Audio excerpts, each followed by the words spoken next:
Bonjour, bonjour à toutes et tous et un grand bonjour à toi, Philippe. Hello. Merci beaucoup de me rejoindre aujourd'hui. Philippe, pour ceux qui ne te connaîtraient pas, tu es dentiste à Marseille, tu es le fondateur du groupe Hypnose, le plus grand forum d'hypnose francophone. Tu es également auteur d'un premier livre dont on va parler aujourd'hui. Ah zut, le flou va faire qu'on ne voit pas. L'hypnose au bout des doigts, qui parle du swan. Et plus récemment, Hypnose et douleur, dont on parlera bientôt, Ouais, je ça. l'espère. Euh, J'aime bien pour apprendre à connaître les gens et donner du volume, poser la question suivante. Euh, Comme tu as eu une vie avant l'hypnose, et en plus une pratique professionnelle spécifique, est-ce que tu veux bien nous partager, entre guillemets, l'influence que ton métier de dentiste notamment peut avoir, si on a une, sur ta pratique en tant qu'accompagnant en hypnose? Alors, pour répondre de façon assez spécifique à ta question, il y a eu une énorme influence, tout simplement parce que quand j'ai choisi mon sujet de thèse en 1980, c'était attends que je ne me trompe pas sur le titre, pour une approche psychosomatique du syndrome algo-dysfonctionnel de l'appareil venducateur. Voilà. À l'époque, il y avait c'est sur le fait que les gens serrent ou grincent les dents. Tout était basé sur des trucs extrêmement techniques, très complexes, donc avec des traitements extrêmement coûteux. Donc moi, j'ai été probablement la toute dernière génération à être archi pointu cliniquement là-dessus parce que j'étais dans un service pilote qui faisait ça.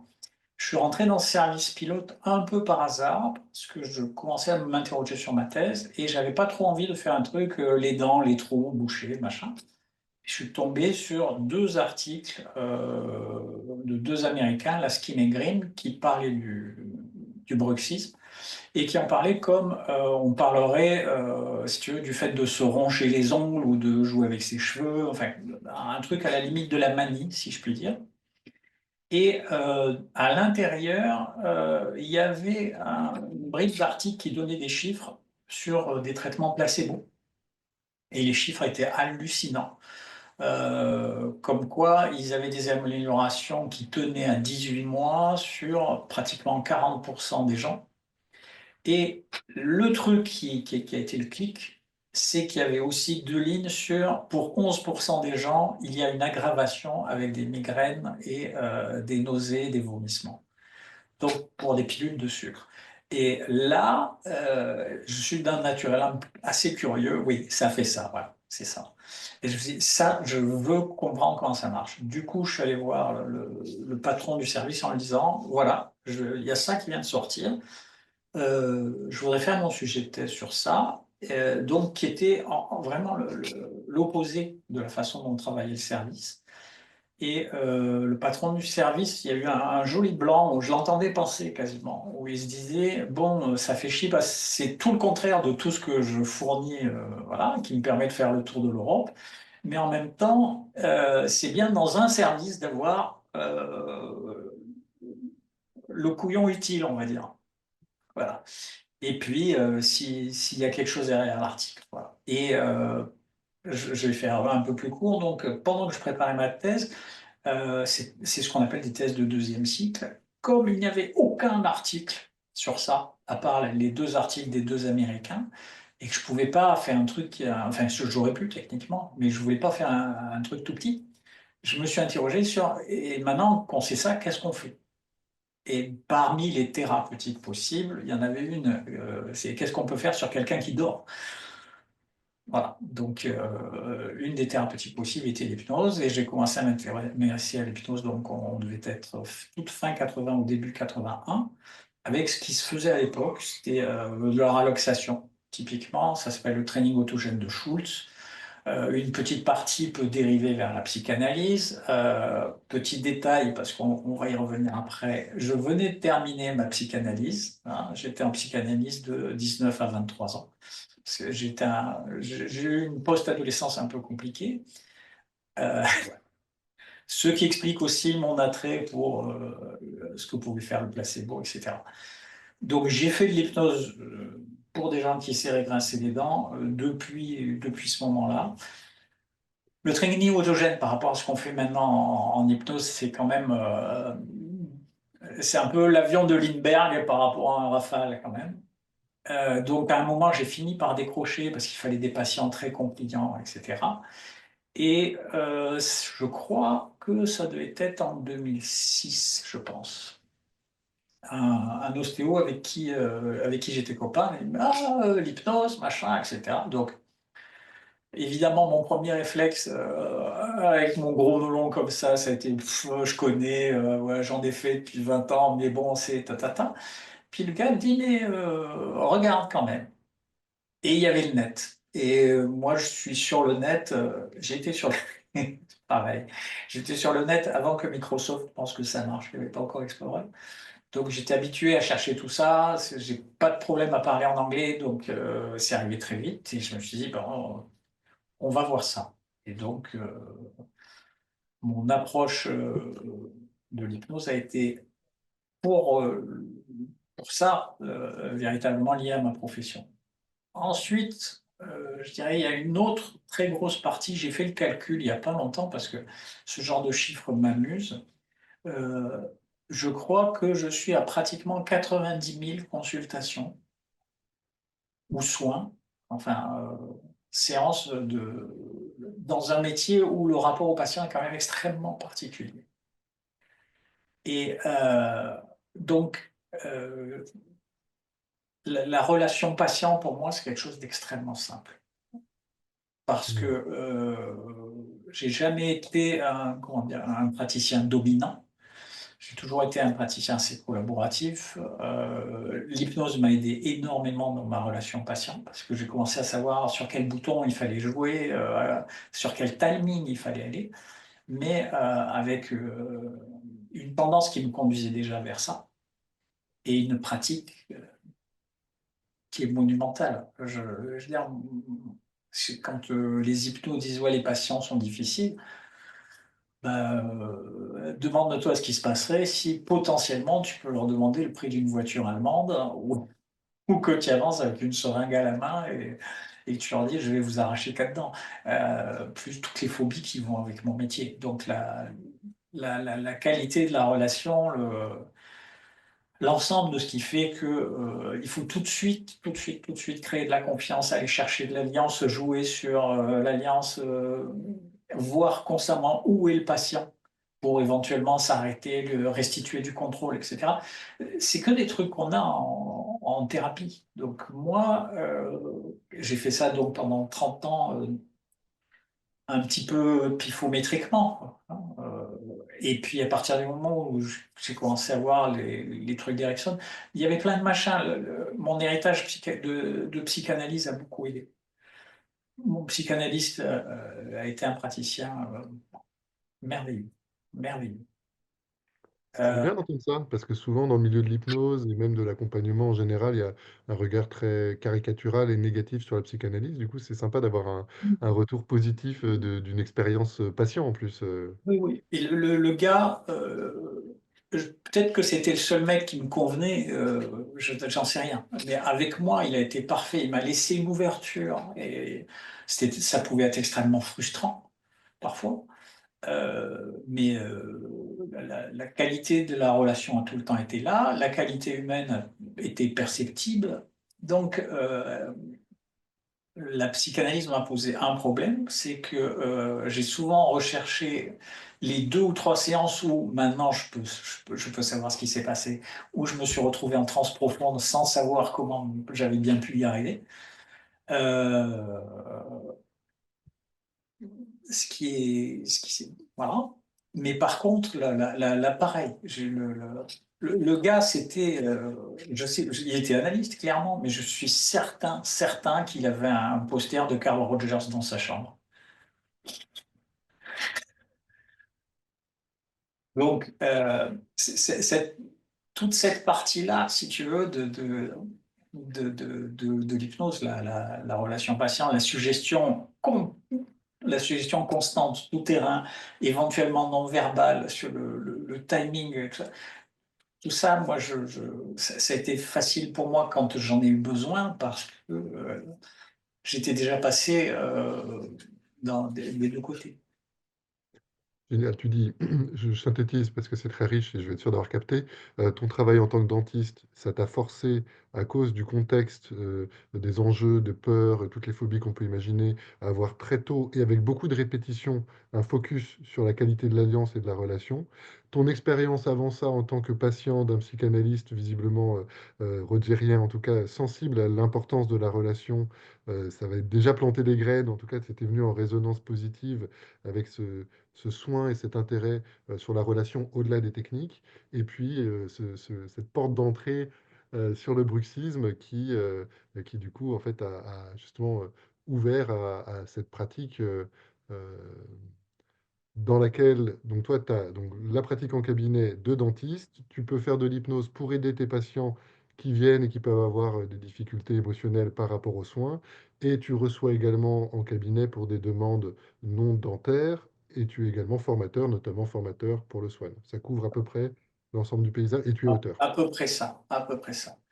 Euh,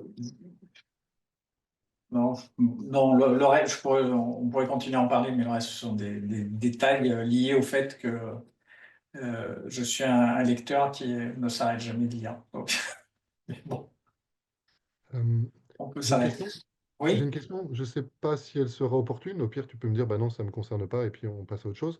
Euh, Au départ, ces interviews, elles sont nées beaucoup d'un constat, c'est que le métier n'est pas réglementé, il y a plein d'écoles de formation, il y a plein de manières de faire, et avec ma modeste expérience et le recul, d'ailleurs, je suis un peu frustré parce que j'ai l'impression d'avoir mis du temps à m'en rendre compte, mais voilà, les rythmes sont ce qu'ils sont. Le sentiment que justement, il y a un flou sur le cadre de la pratique. Tu vois combien de séances, combien de temps ça dure, quel tarif, quel titre on se donne. Est-ce qu'on fait, alors je vais mettre des mots un peu peut-être risqués entre guillemets, mais est-ce qu'on fait de la psychothérapie ou des TCC augmentés par l'hypnose, ou alors est-ce qu'on est des hypnotistes purs où notre job c'est vraiment de mettre les gens en transe et d'espérer qu'il y ait de la résilience à cet endroit-là. Alors, je ne sais pas trop quelle question je vais te poser. Je sais que dans tes cadres d'intervention, tu reçois surtout des gens qui sont déjà formés et qui vont oui. venir faire de la formation complémentaire. Et en tant qu'accompagnant, bah, c'est plus sur ta pratique non dentaire. Je ne sais pas, tu acceptes tout type de demande, tu as des limites, les traumas. euh, voilà, donc je te jette un peu la patate chaude sur le cadre de la pratique et ton regard, si tu veux bien nous éclairer. Euh, alors, je vais pouvoir te faire qu'une réponse. Il faut bien entendre que c'est extrêmement personnel, totalement subjectif et tout ce qu'on voudra. Euh, je reçois, pour ce qui n'est pas dentaire, hein, je reçois essentiellement des gens pour travailler sur la douleur chronique. Je ne m'occupe pas de perte de poids, je ne m'occupe pas d'arrêt du tabac, etc., etc. Euh, et je travaille sur la douleur chronique un peu par hasard, parce que c'était ce qui m'intéressait. Et puis j'ai trouvé au fil de mes lectures que c'était fascinant. Fascinant. Je t'interromps une seconde.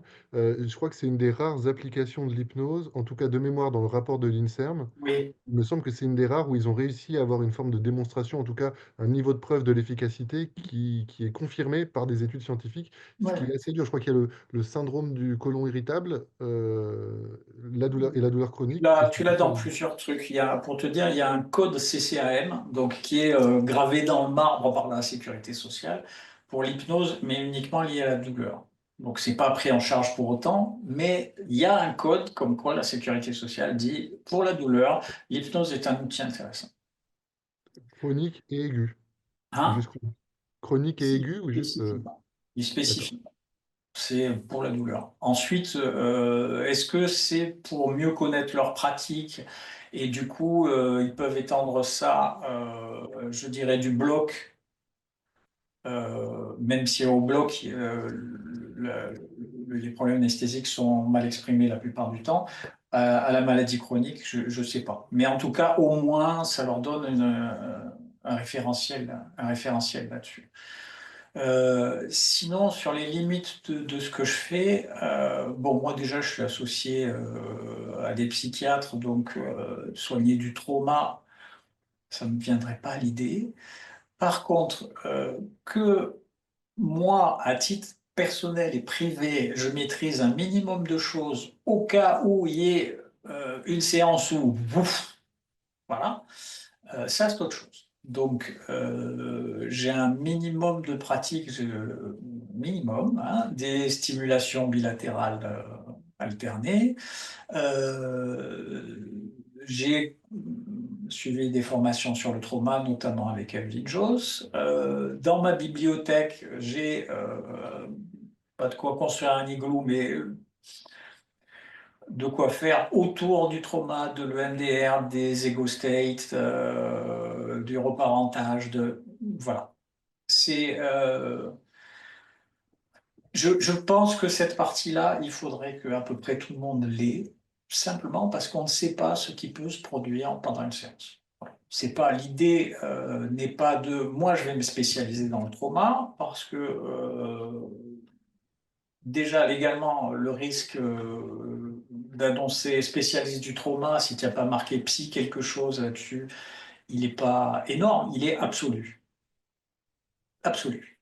C'est voilà, il y a un masseur kiné du coin que ça gonfle, pour Dieu sait quelle raison, il appelle l'ordre, police-prison. Voilà. Euh, c'est réglé. Maintenant, connaître ces techniques, parce que d'abord, elles ne sont pas forcément utilisables que pour ça, hein, les stimulations alternées bilatérales, donc le MDR, le rythmo, tout ça, voilà. Ben, ça marche sur les phobies, tout bête. Hein, ça marche sur indirectement la confiance en soi, ça marche sur plein de trucs. Il y a des gens qui ont du mal avec certaines techniques, et donc des techniques qui sont différentes. Il n'y a vraiment pas à refuser de les connaître, quoi. Mais voilà. Alors, ensuite, c'est ma réponse. J'ai pas d'avis. J'ai pas d'avis forcené sur pro de santé, pas pro de santé, pour plusieurs raisons. Il y a des pros de santé, et j'en ai croisé, qui travaillent sincèrement comme des merdes. Voilà, c'est réglé, c'est dit. Et il y a des non-pros de santé qui travaillent magnifiquement. Magnifiquement. Je veux dire, j'ai défoncé des portes ouvertes, mais des gens comme Jean Dupré, des gens comme Antoine Garnier, des gens comme Franck Maillat, c'est topissime ce que ces gens-là font. Voilà. C'est topissime. Et ils seraient pas meilleurs, je pense, enfin, j'en sais rien, mais c'est on est sur du très, très, très, très, très bon niveau. Euh, Il y a des trucs qui traînent comme quoi prenez 10 000 heures et vous deviendrez un spécialiste. Donc moi, ce que je retrouve chez les gens, quasi systématiquement, les gens où je me dis, putain, là, ça touche quand même, ça envoie. C'est, vous discutez un peu et puis d'un coup, vous sentez la masse de travail derrière. Il y a des gens à côté de qui, en termes de connaissances ou de masse de travail, et je dors pas, hein. Je ne sens pas grand-chose, hein. Je veux dire, Christophe, Christophe Dufour? oui, Et justement, tu m'amènes sur une question que j'avais pas du tout anticipée, et j'adore parce que le but c'est que voilà, je puisse avoir une direction générale, mais qu'on puisse rester justement dans l'instant présent, le lien et tout. Tu as peut-être un peu répondu, mais euh, comment tu fais pour lire autant? Quels sont tes trucs? Parce que t'as une vie de famille, t'as une vie professionnelle bien remplie. Je pense c'est que les gens très sont curieux de simple. se dire comment il fait pour lire autant? Alors, il y a deux choses très simples. D'abord, mon heure de coucher usuelle, c'est entre 2 heures et 2 heures et demie du matin. Et maintenant, j'ai quand même plus besoin de sommeil qu'avant. Je me réveille à 7 heures. Euh, il n'y a pas une seule fois où, quand je vais me balader, j'ai pas un bouquin dans mon sac. Ça n'existe pas. Voilà. Et j'ai beaucoup réduit mes lectures à tout ce qui tourne autour de l'hypnose. Là, les deux bouquins que tu as montrés, je- avec le temps de préparation, c'est en gros, hein, 18 mois chacun. Les quantités de lectures que j'ai pu aligner sur ça, je parle de bouquins, je parle d'articles, je parle Je parle de conversation, hein, pour celui sur les douleurs, il y a un type qui fait de l'EMDR en Australie et qui je me suis retrouvé à discuter, un prof de fac italien aussi. Euh, c'est c'est pas très compliqué. Si je prends le train pour aller donner une formation, je pars avec un bouquin. Donc tu te fais 4 heures de train, tu as le temps de lire. Voilà. Là où je te rejoins, je me rappelle, j'ai des copains qui me disaient, parce que donc, je suis parisien, région parisienne, ils disaient, mais pourquoi tu prends pas un scooter? C'est tellement plus rapide. Je dis, non, mais là, en plus, je me suis mis au vélo et c'est génial parce que c'est vrai que faire un peu d'activité physique pour aller au cabinet, en revenir, en plus, c'est plus rapide, ça aère l'esprit, ça aère le corps. Mais sauf que du coup, je lis moins parce qu'effectivement, quand j'ai 45 minutes de métro, je me reconnais un peu dans ce que tu décris. Moi, j'ai toujours un livre sur moi aussi. Mis bout à bout, si tous les jours, ça te fait quasiment 1 heure de lecture, 1 heure et demie. C'est énorme. Et C'est ça fait énorme. beaucoup, ouais. C'est énorme. Et je ne sais plus avec qui je parlais de ça pour une des vidéos qui était sur le groupe. J'ai pas la moindre sensation de travail quand je lis sur des sujets qui m'intéressent. Donc ça peut être ça, mais ça pourrait être l'avionique de la version 5 du Rafale qui est annoncé pour dans 2 ans ou ce que les mecs qui font le M88 sont en train de bricoler pour le pousser à 90 tonnes. C'est c'est pareil, c'est de la curiosité. J'ai eu ça pour un nombre de domaines colossaux. C'est la fameuse phrase, je crois, de Confucius, non? Fais un travail que tu aimes et tu ne Oui, travailleras tu ne pas un travailleras jour. jamais. Excellent. Et donc, je recentre un peu sur ce qu'on disait. Euh, j'ai l'impression que le message que tu nous transmettais, c'était d'avoir un cœur de pratique dans lequel on puisse être, comment dire, en sécurité en termes de ce qu'on fait et de, entre guillemets, du cadre réglementaire qui n'est pas très net, mais pour qu'on puisse éviter de se faire embêter sur une pratique illégale de la médecine, quoi, tout simplement. Et pour ça, connaître suffisamment les domaines connexes, justement, pour pouvoir avoir des points de repère, parce que, comme tu le disais, même un simple arrêt du tabac, et d'ailleurs, on pourra se poser la question, un arrêt du tabac, c'est une addiction, est-ce que ça mériterait pas un addictologue? Alors, c'est pas une addiction à l'alcool comme ça peut devenir pathologique, donc est-ce que c'est juste quelque chose de comportemental? Mais justement, peut-être pouvoir border les différentes thématiques et les différents niveaux d'intensité de vécu pour que ce soit du trauma, de la psychopathologie un peu costaud ou ce genre de choses, en tout cas, on ait des points de repère pour pouvoir réorienter, pour se sécuriser nous et sécuriser les gens qui viennent nous voir, quoi.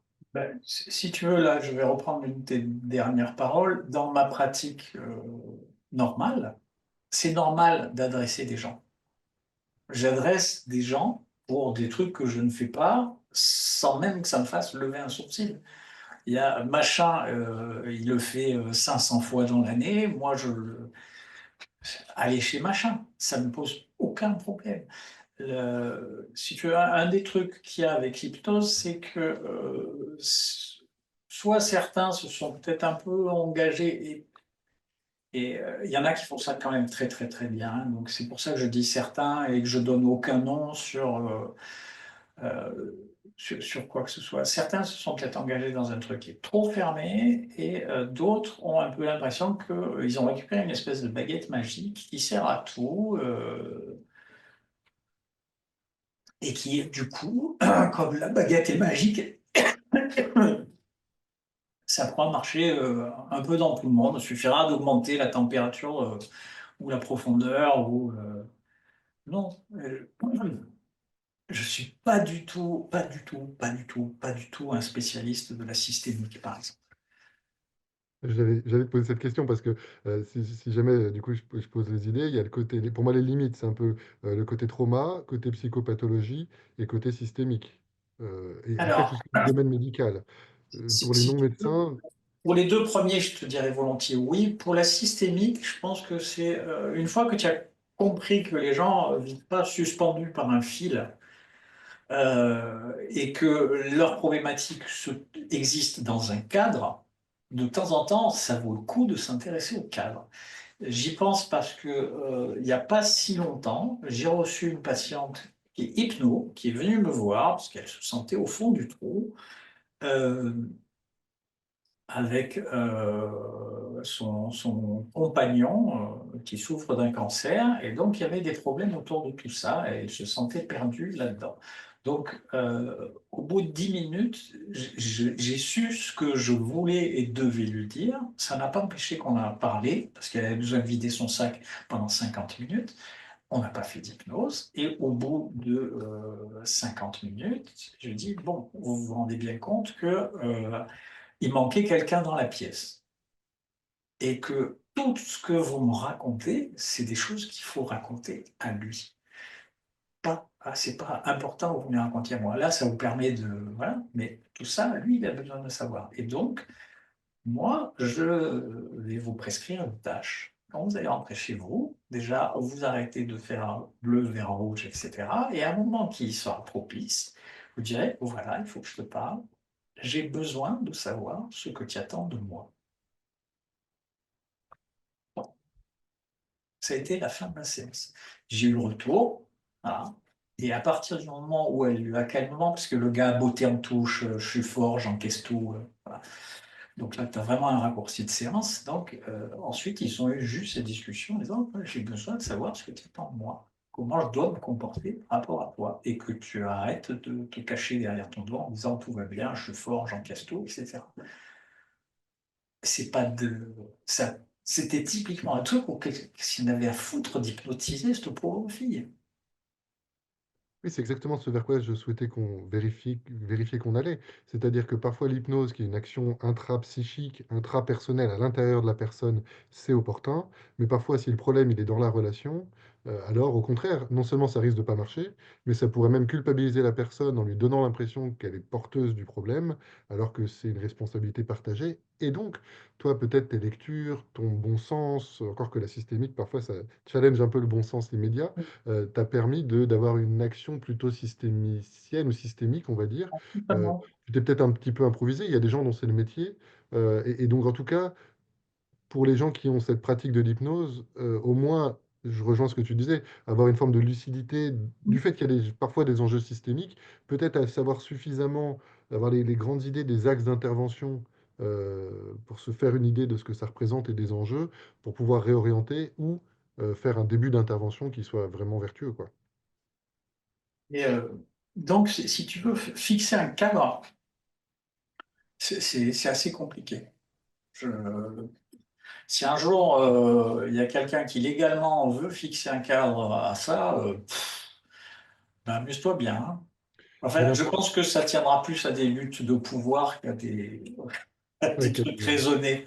Là, on va pas marcher sur les pieds des médecins, là, on va pas marcher sur les pieds des psychologues, mais là, on va s'éviter de former pendant 10 ans quelqu'un pour faire un arrêt du tabac.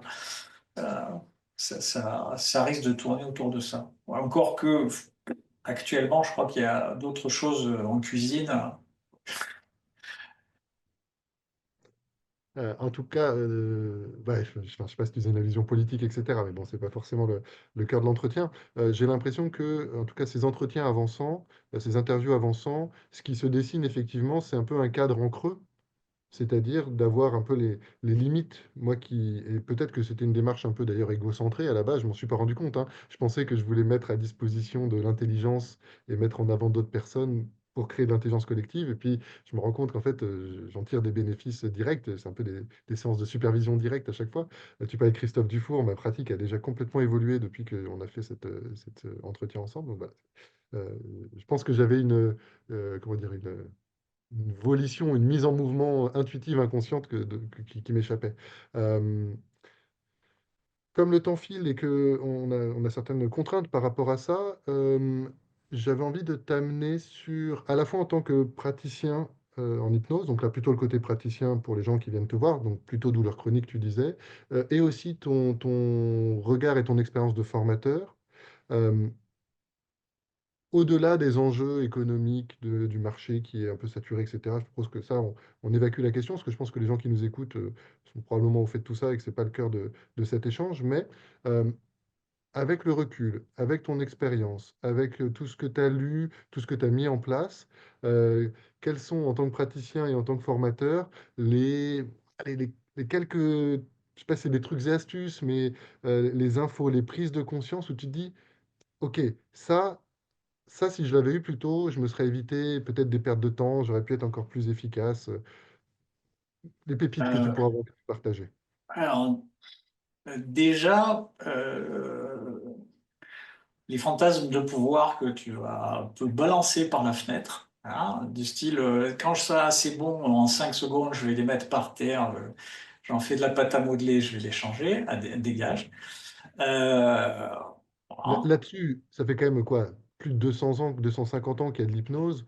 Il y a quand même des gens très intelligents qui sont passés avant nous. On peut faire l'hypothèse que si l'hypnose était une thérapeutique ou une technique ultime, si on la maîtrisait suffisamment bien, ça aurait déjà été mis en place. Je Donc pense un peu de aussi. modestie me paraît faire Ceci sens. dit, et là, ça va être le paradoxe, je pense quand même qu'il faut maîtriser très correctement l'hypnose rapide et les demandes de profondeur, parce qu'il y a des cas où ça va s'imposer. Voilà.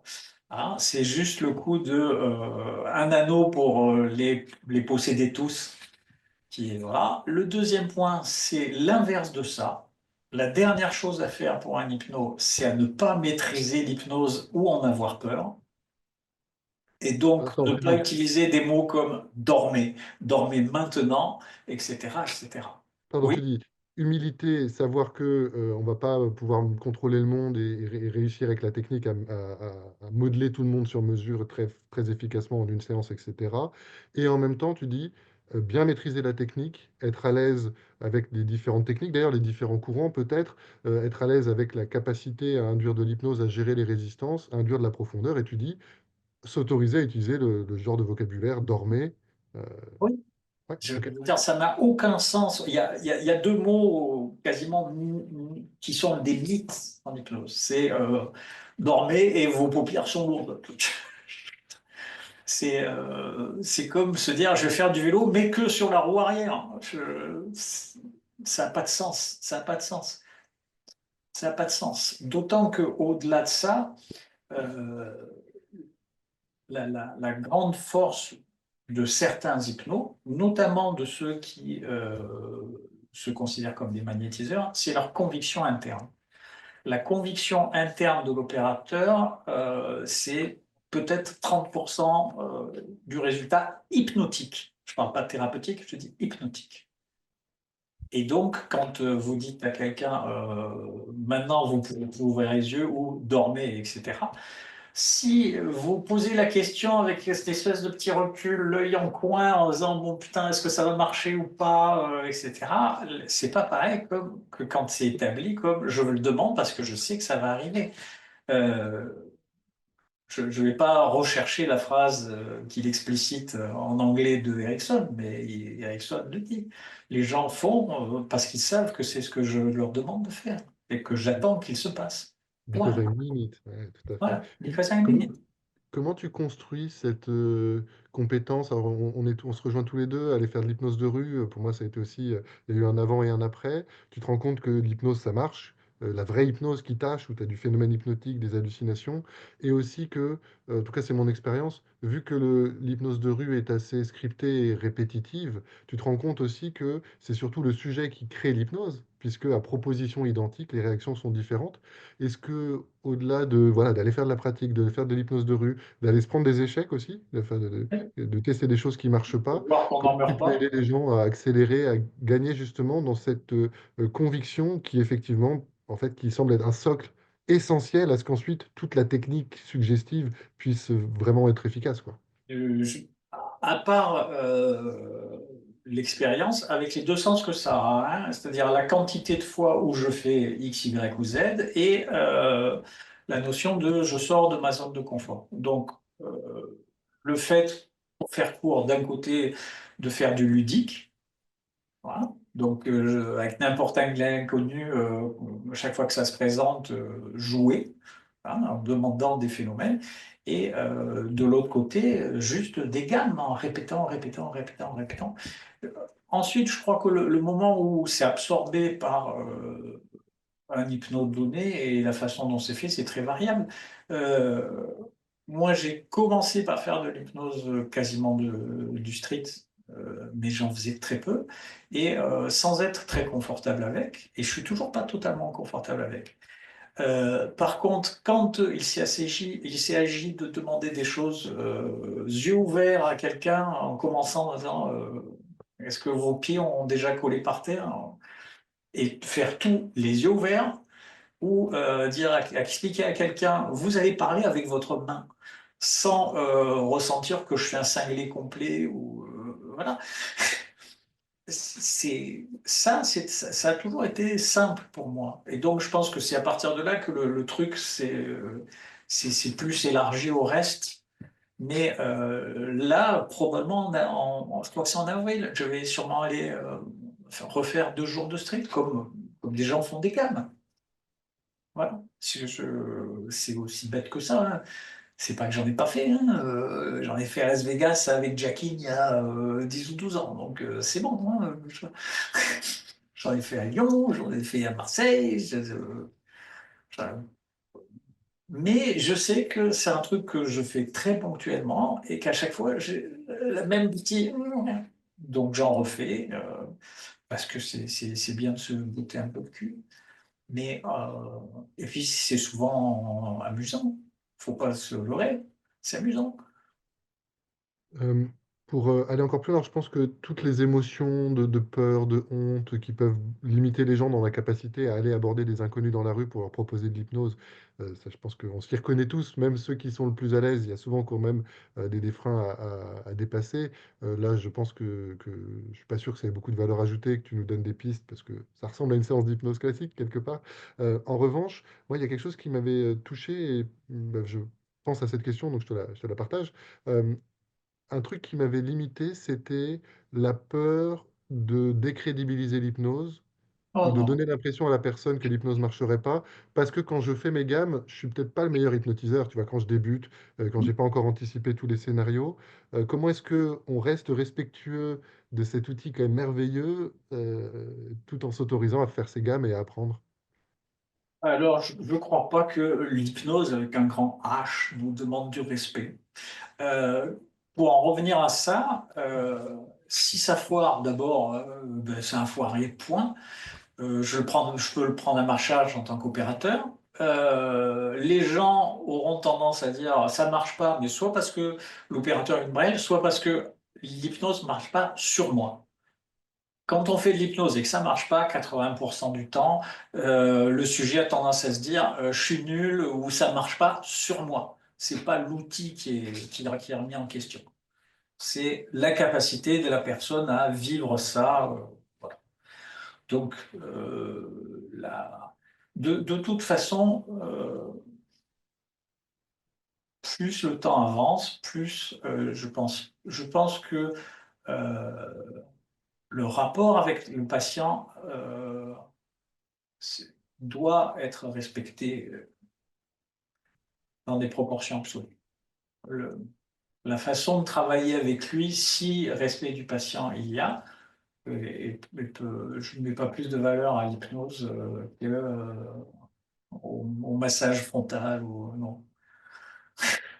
Du coup, je rebondis. Tu veux dire que bah, c'est pas vraiment un patient, d'autant que voilà, patient-client, on s'en fiche, c'est pas le débat. Mais tu es en soirée, tu es dans la rue, tu proposes une expérience d'hypnose à quelqu'un qui a peut-être de fortes attentes, etc.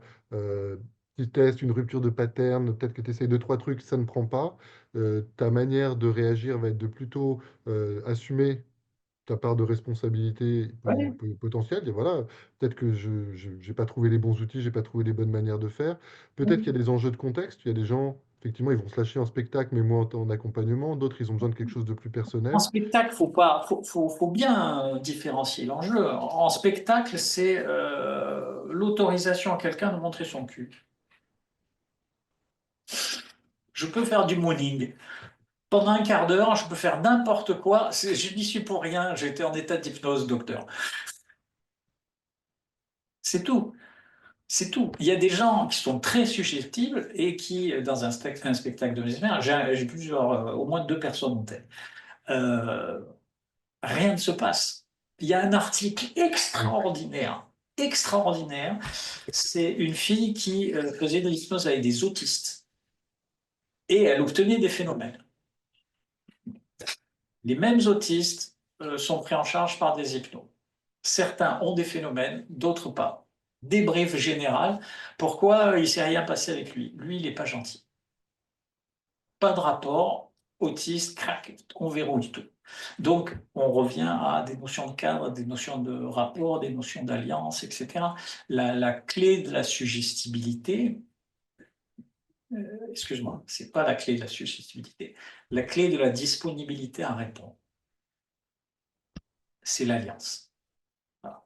Donc, qualifier quelqu'un de suggestible, quelqu'un peut être suggestible et pas disponible à ce moment-là, dans ce cadre-là, pour ces raisons-là, avec telle opératrice, tel opérateur,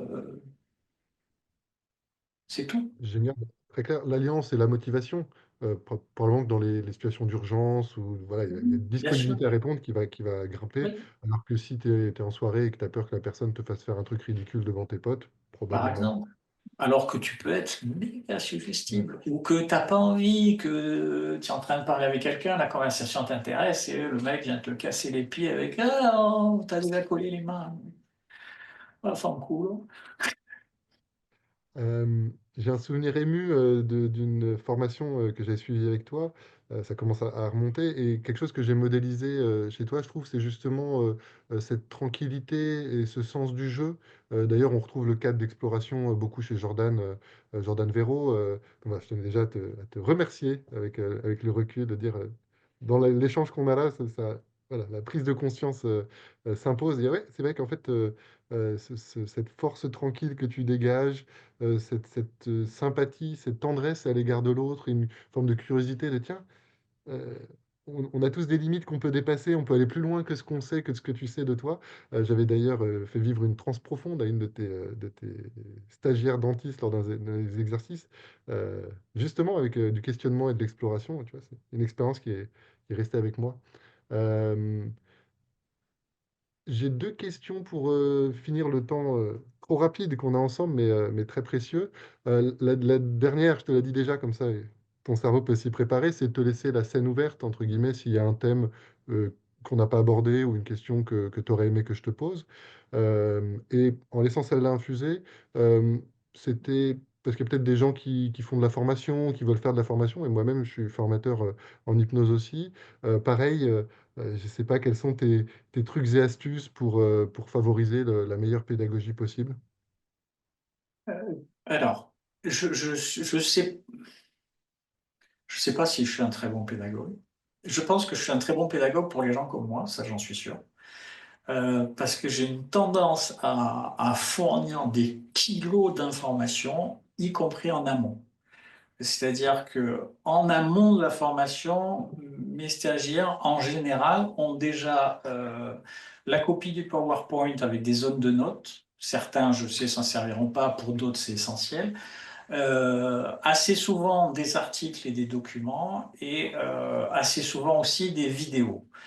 Pour une raison tout simple, sur X personnes qui viennent à une formation, tout le monde ne va pas y venir de la même façon. Certains aiment venir très préparés. Et donc, ça serait mon cas par exemple, hein. Ceux qui veulent venir très préparés, ils auront une quantité d'informations qu'à ma connaissance, j'ai jamais vu de formateur donner autant en amont. Ensuite, je ne connais pas tout le monde. Voilà. Le deuxième point, c'est que mes formations sont connues. Je ne sais pas si elles sont appréciées pour ça. C'est vous arrivez à 8h30 pour qu'on libère les papiers, on commence à 9h, quoi qu'il arrive. Préparez-vous à ce qu'on mange en 45 minutes. Il n'y a pas de pause pipi. Et s'il faut finir à 19h, on finit à 19h. Parce que j'ai 2 jours ou 3 jours pour vous donner tout ce que je peux. Donc, je vais employer ces 2 jours ou ces 3 jours à vous donner tout ce que je peux. Je ne vais pas garder d'infos, je ne vais pas me la jouer cool en tant que formateur, parce qu'au bout de ces 2 jours, ça sera terminé. Après, à vous de faire le tri, à vous de voir ce que vous pouvez en retenir, etc. Il y a d'autres pédagogies beaucoup plus participatives. Donc, de temps en temps, maintenant, ça m'est arrivé avec quelqu'un qui a déjà fait un peu de swan, de faire la démo ou une démo par 2 stagiaires entre eux et regrouper tout, comme on fait dans des masterclass, en disant voilà ceci ou cela. Un truc que je fais plus maintenant aussi qu'avant, c'est que je me sers plus de mes vidéos que je décrypte en direct avec les patients plutôt que de faire une démo, tout en sachant que les stagiaires préfèrent les démos parce qu'ils voient le formateur, etc. Donc j'essaye de faire entre les deux. Mais je, c'est pas un truc qui est astuce. J'adore donner des formations. Donc, je crois que j'ai eu 1000 stagiaires ou un truc comme ça. Je crois qu'il n'y a pas un seul ou une seule qui se soit pas dit, bon, le gars s'éclate quand il fait ça. Euh, et je pense que ça donne une dynamique pendant les 2 ou 3 jours. Ouais, Génial, on sent effectivement donc qualité de préparation, richesse du contenu, donné en amont, avec une liberté pour que si ça correspond, les gens puissent, puis si jamais ils ont envie de découvrir, ils peuvent aussi. Intensité, une forme de générosité aussi, et qui s'appuie ouais, dans la passion pour l'outil, entre guillemets, pour ce que tu transmets, et puis la passion pour la transmission, parce qu'effectivement, pour avoir assisté à ta formation, bah, c'est vrai qu'on sent que tu te régales. Je me reconnais aussi, c'est vrai que c'est une chance extraordinaire, c'est pas toujours évident, mais quand tu vas au cabinet ou quand tu vas en formation, bah, je sais pas, j'ai des papillons dans le ventre, tu vois, je me sens chanceux comme pas possible d'être à un endroit du monde où mon job, c'est soit d'aider des gens, soit d'aider des gens à apprendre à aider les autres. C'était pas gagné et c'est quand même un endroit, je trouve, d'interaction, de vie commune avec les gens qui est super chouette, quoi. c'est une scène aussi, hein. On se donne un spectacle, hein. Je n'ai pas d'illusion sur quoi que ce soit. Une formation qui se passe bien, où au moment où on dit merci, au revoir, il y a 20 ou 30 personnes qui se lèvent et qui applaudissent, c'est une scène. Et j'ai le même ego que tout le monde qui répond à ce genre de truc-là. Je dis pas que je fais des formations que je prépare depuis Z temps pour juste ces 3 secondes, mais c'est quand même le moment où on se dit, bon, ok, ces 2, 3 jours-là, j'ai été bon. Bon. Et c'est marrant, d'ailleurs, c'est vrai que tu me fais faire un lien, et puis après, on verra la dernière question. Le thème, je trouve qu'on n'a peut-être pas assez parlé du Swan, donc peut-être que ça vaudra le coup d'en dire quelques mots. Tu me diras s'il y a un autre sujet qui te paraît important pour bah voilà, que l'échange soit le plus complet possible pour aujourd'hui. Euh, En tout cas, je n'avais pas mesuré à quel point l'hypnose, effectivement, est une forme de représentation. Je le vois beaucoup sur les dégustations que j'anime. Mais en fait, c'est presque une action théâtrale. Effectivement, on prend la scène. En formation, c'est le cas aussi. En cabinet, ça peut l'être. Oui, il y a quand même. En tout cas, il y a une mise en scène du Le rituel Swan thérapeutique. n'est qu'une immense pièce de théâtre. Si tu veux, j'y pense parce que il y a quelqu'un qui a posté une vidéo du SWAT et je vois à quel moment elle s'est inspirée de mes propres vidéos et c'est très bien ce qu'elle fait. Il y a pas de, la question n'est pas là. Mais moi qui sais exactement à la seconde près tout ce que je fais, pourquoi je le fais et de quelle façon je le fais, le- le- l'induction, toute la partie inductive du SWAT jusqu'à à la rencontre, toi tu dois savoir de quoi je parle. Ça n'est que c'est du théâtre, mais un tout petit théâtre comme je vais pas dire un théâtre de Guignol parce que ça n'a rien de Guignol, mais le moindre truc est prévu, annoncé pour resserrer l'attention, capter l'attention, focaliser l'attention, faire des équivalents de prophétie de façon à ce que au moment où ceci se passe, c'est parti. Toutes les prophéties annoncées sont en train de se réaliser. Le cerveau se gèle. Donc, si, au moment de la tournée de la main, c'est fait pour qu'il y ait une confusion, c'est fait pour des montées émotionnelles.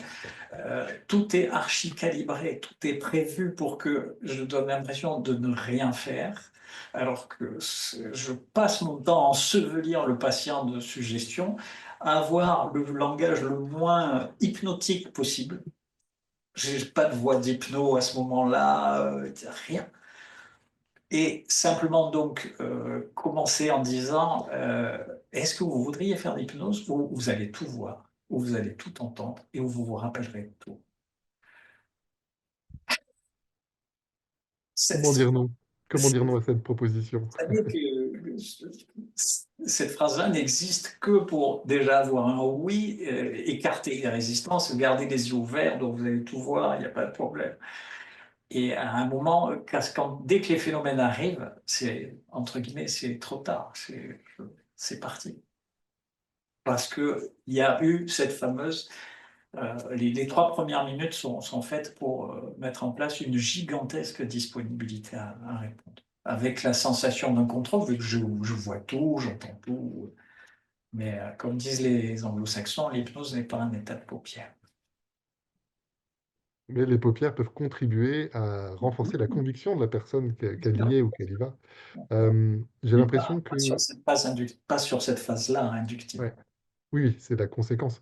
Euh, J'ai l'impression dans ce que tu dis que transparaît aussi la notion de travail et de préparation. Tu sais que j'ai traduit le livre de Bob Burns, qui a été, bah, qui était peut-être, la personne qui t'a initié au Swan. Il y a une vidéo très chouette de cette rencontre, et qui nous dit, parce que vous êtes professionnel, vous êtes scripté.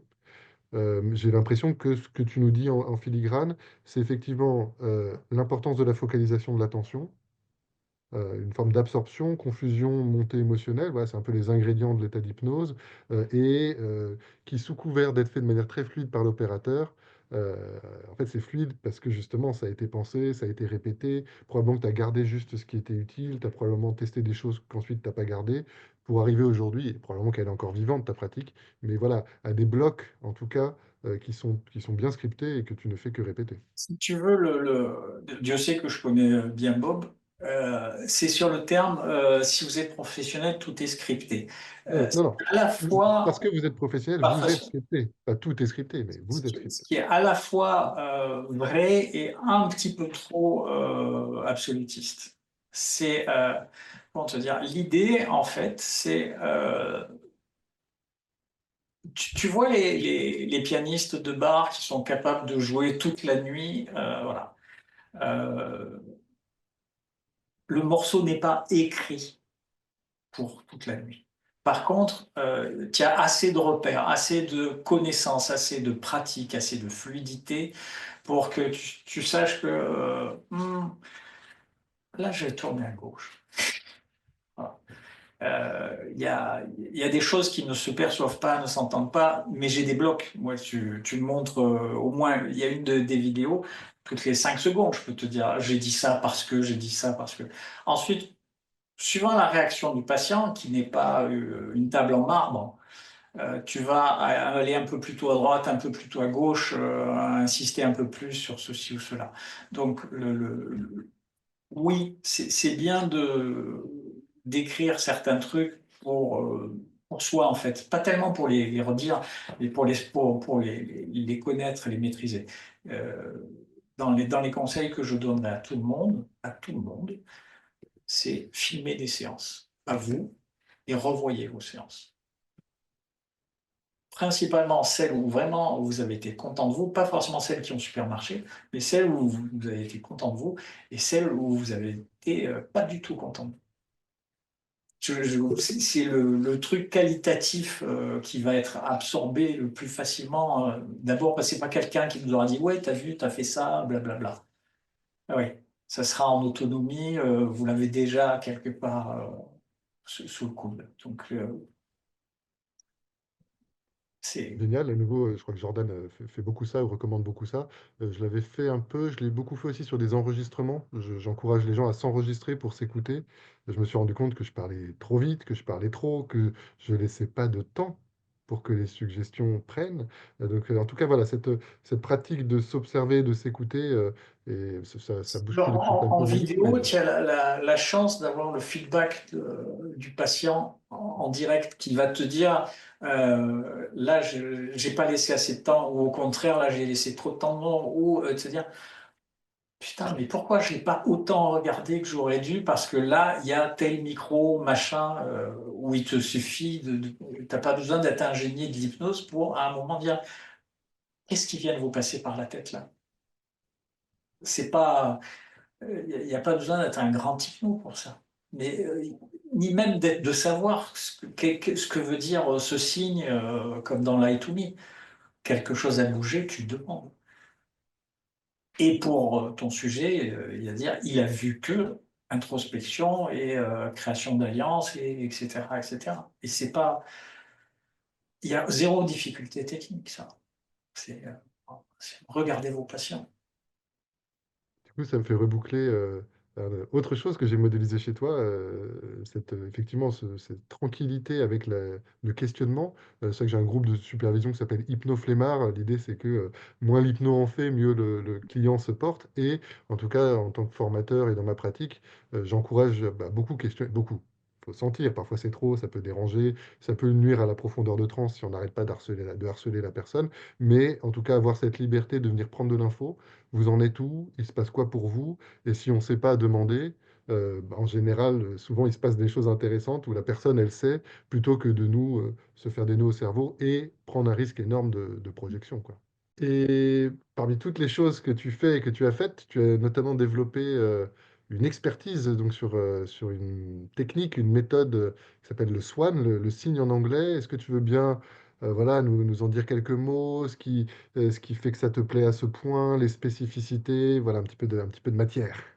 Alors, presque honteusement, j'avais eu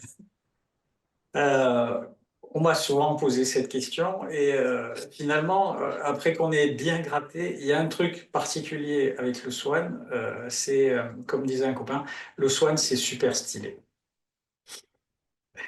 Bon, euh, c'est pas suffisant hein, pour choisir de beaucoup travailler avec ça. Le Swan, il faut bien comprendre qu'en fait, par morceaux, c'est quelque chose qui existe depuis le début des années 50. Il y a un type qui s'appelle Lecron qui cherchait à obtenir des réponses en signaling et il a fait ce qui se faisait au départ dans les années 50. Historiquement, il s'est servi du pendule, hein, tout en sachant, donc depuis à son tour pratiquement un siècle, que le pendule, c'était des réponses idéomoteurs. Il n'y avait pas les morts qui venaient parler ou quoi que ce soit. C'est l'opérateur qui fait bouger la main, même si ce sont des micro-mouvements. Et il a trouvé que c'était plus lisible et moins ésotérique. Hein. C'est une des raisons pour lesquelles Erickson a lâché le pendule en disant que c'est super bien, mais je suis psychiatre, je ne peux pas faire tourner les tables. C'est utiliser des réponses idéomotrices. Les réponses idéomotrices les plus simples à obtenir, c'est avec les doigts.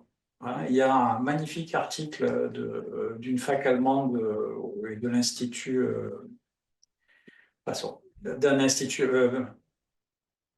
Bon, le nom me reviendra évidemment trop tard. Il y a une grosse étude pour savoir quelles étaient les réponses idéomotrices les plus intéressantes, avec l'idée est-ce que c'est la tête, est-ce que c'est la main, est-ce que c'est les doigts. Et en fait, d'après eux, c'est pas la tête, beaucoup plus la main, voire les doigts, pour deux raisons. D'abord, la richesse des réponses. Avec les doigts, on a facilement quatre réponses. Avec les deux mains, plus la personne au milieu, on se retrouve avec un niveau de dissociation considérable qu'on ne retrouve pas avec la tête. Et tout simplement, les circuits neurologiques font que les mains sont faites pour agir plus que pour communiquer. Alors que la tête est plutôt... Enfin, c'est l'Institut allemand qui a fait des thèses là-dessus qui le dit. Le deuxième point, c'est que c'est quand même quelque chose qui se fait depuis très longtemps sous des formes très simples, en général en demandant d'abord aux gens de rentrer en hypnose, hein, puis ensuite d'avoir des réponses idéométriques comme des phénomènes. Or, si on a énormément de temps pour faire énormément de recherches, dont une grande partie ne sert pas forcément à grand-chose, on tombe sur l'article fondateur de l'hypnose moderne. C'est un article d'Erickson qu'il fait quand il est étudiant. Hein, et son prof, qui est évidemment en 1920 fait une hypnose archi-classique, très autoritaire, très héritée de Bernheim, demande à tous ses étudiants de faire un mémoire d'été. Et Erickson, à ce moment-là, travaille beaucoup avec sa sœur, qui doit être ou un bon sujet ou un sujet qu'il a su entraîner. Et il travaille énormément avec, on est juste dans le après-Janet, hein, faut bien se situer historiquement.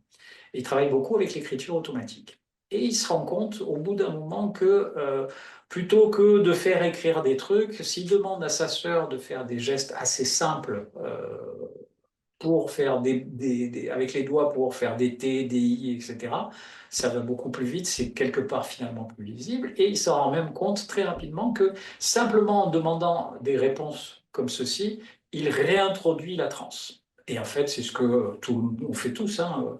Mettez vos mains comme ça, quand elles vont se mettre à bouger, ça va vous faire rentrer en transe. On va chercher un phénomène, quand le phénomène apparaît, par définition, s'il n'est pas strictement volontaire, il y a un engagement en hypnose. Alors, sur les réponses idéomotrices, je vais essayer de faire très court, si c'est soutenu par l'imagination, c'est aussi longtemps que j'imagine les aimants, les mains, voilà, ça n'est pas de l'hypnose. C'est de l'imagination et une réponse dite idéomotrice.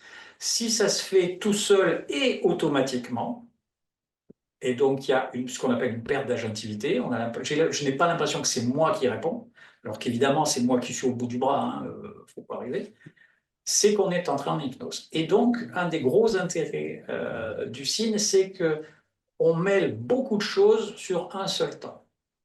On fait un pré-talk particulier qui est une forêt de suggestions. On installe la personne comme ça. Et à partir du moment où on a cette... Voilà, pardon, voilà, il faut que je me sois à l'écran. Ouais, Voilà. tout est bien. À partir du moment où j'ai cette réponse que j'ai à la fois demandé en lui disant, bon, tu commences quand tu veux, mais que je n'ai pas déclenché volontairement, c'est que je suis en train de partir en hypnose. Mais à ce moment-là, j'ai quoi? J'ai déjà une induction, un convinceur. Je suis en train de mettre en place un signaling. Ce signaling, je vais le renforcer en demandant des phénomènes différents, avec des sens différents. Voilà, il faut que je me mette en face de la caméra. Ceci, pardon, voilà. Le majeur qui vient de bouger. Je vais dire qu'il y en ait un qui bouge, vous me tiendrez au courant après. Ouais, Sachant qu'en plus, le majeur qui bouge tout seul, c'est pas facile à faire, consciemment, parce que normalement, les doigts bougent ensemble. Donc c'est vrai que si alors, c'est c'est un bon surtout communicateur avoir de sens, ce côté par secousse. ouais. Voilà, il y a une réponse isolée comme s'il y avait un micro-courant électrique qui arrivait, etc. Donc, il faut bien prendre ça pour ce que c'est. Ce sont des phénomènes différents. Ce ne sont pas des doigts qui bougent, c'est le majeur, le oui, le non, etc. On va leur assigner une tâche. Et la deuxième chose qui est très importante, c'est que là, c'est assez facile. Je me suis fait avoir parfois en séance, avec des séances que j'avais l'impression d'être très réussies, parce que j'avais des réponses en signaling, et quelqu'un qui se dissociait 2 fois. Je me dissocie de mon état standard, si l'on peut dire, pour avoir ces réponses. Et je me dissocie de tout ça pour que ceci me soit complètement étranger. Donc, en fait, la part thérapeutique ne me concerne pas. Il y a un truc qui fait ce qu'il veut, mais ça ne me concerne pas. Moi, je ne bougerai pas. Donc, il est important d'engager la personne au-delà du phénomène. Et pour ça, on va utiliser la deuxième partie de ce qui n'est plus une induction, d'essayer déjà une induction, mais une forme d'approfondissement avec la main qui se tourne. Et pour ça, on en revient à ce qu'on disait tout à l'heure, il faut scénariser. Donc, je vais bien indiquer qu'une part de vous, à l'intérieur de vous-même, qu'on frôle, qui semble à la fois vouloir être nous, nous connaître et nous éviter, est-ce que vous seriez d'accord? Est-ce que vous auriez envie, on crée du désir, pour la rencontrer? Et je vais la signifier comme une personne complètement différente. Si je m'adresse à elle, je suis tourné vers elle. Je ne suis pas tourné vers le patient. Ces simples gestes, c'est de la dissociation. Je parle à deux choses différentes. Et si la main voilà, se met à tourner, là, bon, on reconnaît bien les gestes d'automatisme. Moi, je vais continuer à scénariser tout ça. À ce moment-là, ma voix va changer. Je vais commencer à dire, et c'est toujours bizarre, émouvant, un peu extraordinaire. Est-ce que vous voudrez vous rencontrer vous-même? Est-ce que tu voudrais te lever, éclore? Alors là, voilà. Comme si vous échangez un regard. J'ai dicté les réponses que va avoir la personne. Je lui ai dicté son état émotionnel. Je ne lui ai pas dit, tu vas rentrer dans le château de Dracula et tu vas te chier dessus.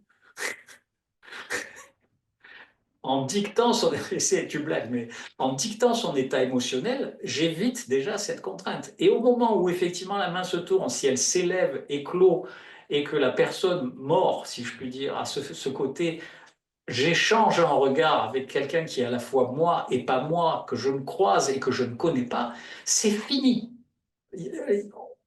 Le niveau de confusion fait que, ok, je laisse tomber, je ne cherche plus à comprendre.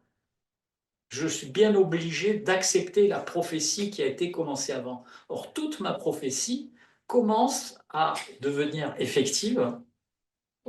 Voilà. Alors, voilà, là, il Mhm. suffit de ça. Et c'est fini. J'ai plus de. Les patients ont les yeux ouverts. C'est pas à eux directement que je m'adresse. Je ne m'impose pas. Il n'y a pas de dormez. Il n'y a pas de trucs comme ça. Et plus ça va avancer, plus il va y avoir de dissociation. Au moment où éventuellement on va avoir quelque chose qui ressemble à de l'analyse transactionnelle plus tard. Donc avec moi adulte et deux parts qui entre guillemets classiquement s'affrontent, moi parent, hop, et moi enfant. Et que tout le monde se parle là, hein, sans que moi, adulte, j'ai l'impression de participer. Je vois bien deux parts de moi qui discutent entre elles et moi qui ai des réactions intentionnelles. Et si l'opérateur en plus s'adresse à moi, adulte, au milieu, le niveau de dissociation est phénoménal. Phénoménal. Avec cette impression que... C'est amusant que tu le nommes comme ça parce que, comme tu le sais, moi je travaille beaucoup avec les mains miroirs. Et du Hmm. coup, je suis formé au Swan. D'ailleurs, je me suis formé auprès de Bob Burns à l'époque, et ensuite auprès de toi. Et du coup, ce qui est très intéressant aussi, c'est qu'évidemment, il y a des inspirations, mais en même temps, il y a, comment dire, un être humain derrière la technique. Et donc, forcément, en plus, Bob Burns, il est écossais, il a vraiment Ah, une bon. personnalité très particulière, une pratique très anglo-saxonne. Et en tout cas, je reconnais quelque chose, tu parlais de la dissociation. C'est-à-dire que dans le Swan, alors pour ceux qui ne voient pas à l'écran, parce qu'il y a des gens qui écoutent en audio, c'est comme si la personne s'identifie à elle-même et la partie qui pose problème, la partie qui est responsable de l'automatisme se met dans la main. Donc il y a une partie qui veut aller mieux, puis une partie qui crée le problème, une partie qui veut arrêter de fumer, une partie qui doit arrêter de fumer, peu importe. Et quand on le fait avec les mains miroirs, c'est comme si on fait une dissociation de plus, où on va venir mettre les deux mains l'une en face de l'autre, avec une partie qui veut fumer, une partie qui veut arrêter. Et effectivement, j'ai souvent cette suggestion de dire, et vous, vous êtes comme spectateur, comme s'il y aurait une scène intérieure avec des comédiens, des comédiennes, que sont vos mains qui représentent les parties. Et donc, en fait, tout ça pour dire que je pense que l'énergie, entre guillemets, dissociative et thérapeutique est la même, c'est la mise en scène qui est un petit peu différente, quoi. La richesse des réponses est terrible. Parce que là, j'ai oui, non, peut-être, tac, tac. Voilà. Donc, tu as une vie. J'aime beaucoup hein, les Mirrorians, surtout dans la version, les dernières versions. Hein, celle où Rossi décide de parler très peu, Très etc. épuré, ouais. Euh, il y a un petit risque de manque d'engagement. On est à la marge et c'est des goûts perso, hein, entendons-nous bien, on fait tous les mêmes trucs. Là, il y a un engagement qui est constant. Les mains semblent avoir, parce qu'elles s'expriment entre elles ou vers moi, tu peux les faire se tourner à un moment, etc., une personnalité. Les personas que tu fais habiter sont beaucoup plus, entre guillemets, riches ou vivantes. Et c'est beaucoup plus, le terme que j'apprécie pour ça, c'est totalement désarmant. C'est ok, ok. C'est la main de saint Thomas est là. Je ne peux pas faire autrement. Oui, oui, oui. Je ne peux pas faire autrement, entre guillemets, qu'y croire. Et il y a effectivement une négociation qui est riche. C'est toujours super amusant quand les mains parlent et puis qu'il y en a une qui n'est pas d'accord et qui se tourne pour ne plus faire face à l'autre. Voilà. Et c'est en ce sens-là que le rôle de l'opérateur, quand je dis que c'est une scène de théâtre, on est le réalisateur de cette affaire. On fait une partie du script qui ensuite s'éparpille parce qu'il y a une part d'impro qu'on ne contrôle pas. Mais le job de l'opérateur, c'est de maintenir, de continuer à créer du réel autour de cette scène de théâtre, avec cette plongée de la personne qu'on traite à l'intérieur de ce cadre qu'elle ne recroisera jamais, qu'elle n'a jamais croisé, qu'elle n'a jamais envisagé. Et si tu veux, avec le temps, il y a des petits trucs que tu vas aller chercher en termes de questionnement chez le clean, par exemple. pas forcément dans la façon assez rigide que le clean peut s'exprimer, mais en tout cas dans l'absence de projection. Et moi qui pratique beaucoup le swan et qui suis beaucoup moins à l'aise avec le clean, parce que j'ai un côté peut-être plus méditerranéen qu'autre chose, c'est cette dernière question, quand pourtant tout est fait, tout est concilié, c'est est-ce qu'il y a autre chose? Je pense qu'aucune séance de thérapie ne devrait se terminer sans cette phrase. Est-ce qu'il y a autre chose? Parce que oui, on a résolu le problème tel qu'il a été exposé, mais peut-être qu'il y a encore une couche là derrière, peut-être qu'il y a encore autre chose. Peut-être que voilà. Et, et accessoirement, il y a la part de l'opérateur en dehors de la mise en scène est faible. L'incarnation, elle est chez le sujet, donc l'autonomie est chez le sujet. Donc, par définition, il va s'approprier colossalement plus la part de thérapie. Il a été confronté à ses propres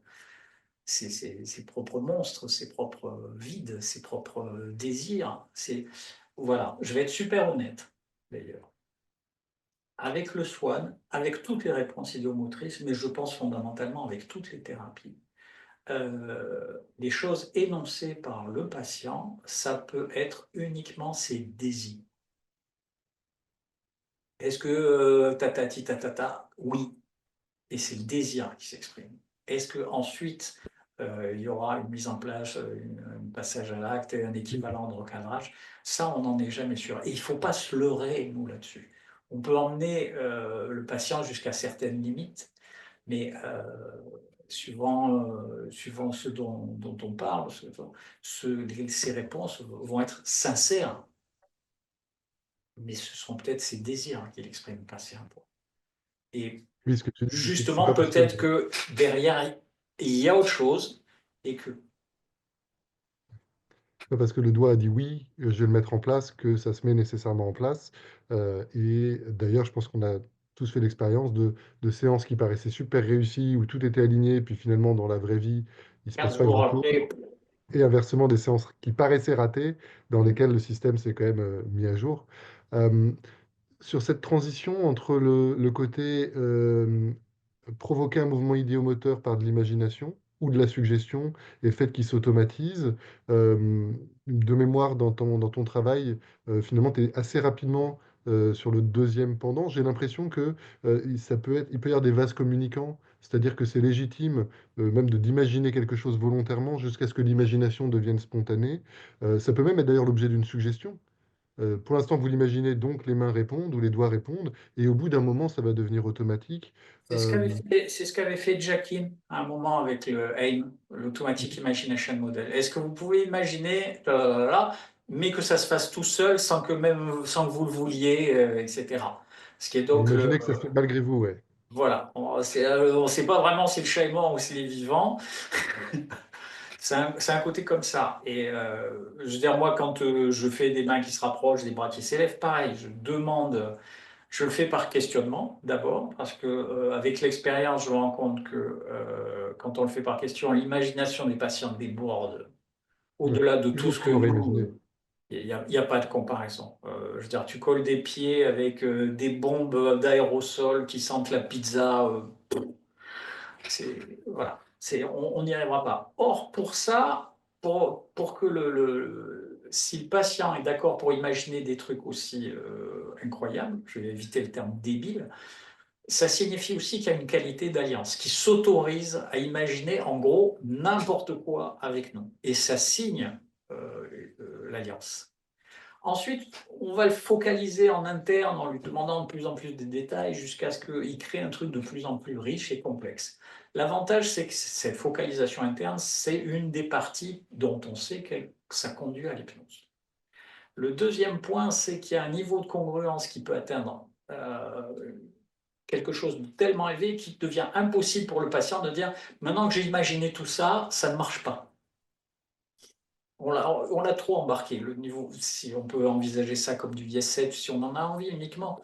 c'est aller trop loin, on ne peut pas. Mais de toute façon, c'est très simple. Dès que on voit, par exemple, avec les mains, bon, c'est peut-être un peu une question d'habitude, je dis les mains parce que c'est un cas fréquent, qu'il y a ces mouvements saccadés. Hein. C'est très simple d'arrêter d'utiliser l'élément intermédiaire, hein, les aimants, la ficelle, l'aspirateur, Dieu sait quoi, et de dire, ça continue tout seul et automatiquement. Et on voit ce que ça donne.